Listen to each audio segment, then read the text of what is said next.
পিরোজপুরের নেসারাবাদ উপজেলার অন্যতম বিদ্যাপীঠ স্বরূপকাঠি কলেজিয়েট একাডেমি গত ৩ এপ্রিল উদযাপন করেছে বিদ্যালয়ের গৌরবময় সুবর্ণ জয়ন্তী ও পুনর্মিলনী উৎসব।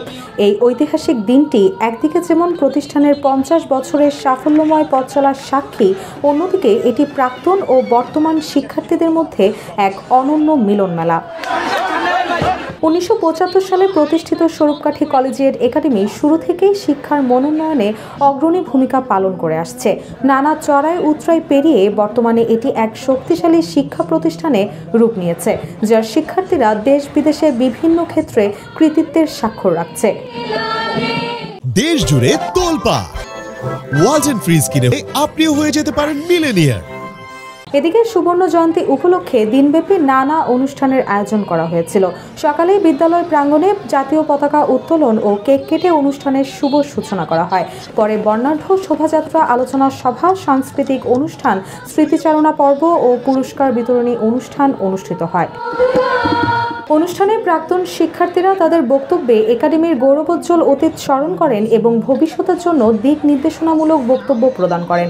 বিশেষ করে প্রাক্তন শিক্ষার্থীদের মুখে স্কুল জীবনের স্মৃতি রোমন্থন অনুষ্ঠানে এক আবেগঘন পরিবেশ সৃষ্টি করে।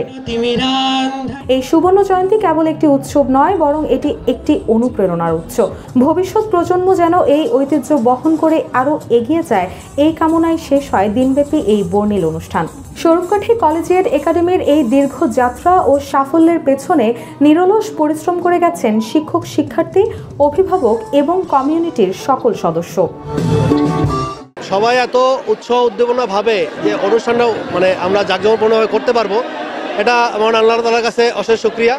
এবং এই যে আমাদের ঐক্যটা একাডেমিয়ান, আমি বলবো I am proud of being an academian, যে এই ঐক্যটা যদি আমরা আরও ধরে রাখতে পারি, আমি মনে করি এটা বাংলাদেশের ভিতরে অন্যতম একটা স্কুল হবে। এই স্কুল প্রতিষ্ঠার সময় অনেকেই অনেক রকম কথা বলছে যে স্কুল এটা বন্ধ হয়ে যাবে, বোর্ড থেকে বন্ধ করে দেওয়া হোক, কিন্তু আশা করি এই অত্র অঞ্চলের মধ্যে বিশেষ জেলা কেন বরিশাল বিভাগের ভিতরে একটা অন্যতম প্রতিষ্ঠান হিসাবে সবাই এটাকে পরিচিতি লাভ করতে পারছে। এর জন্য আমি অত্যন্ত গর্ববোধ করছি।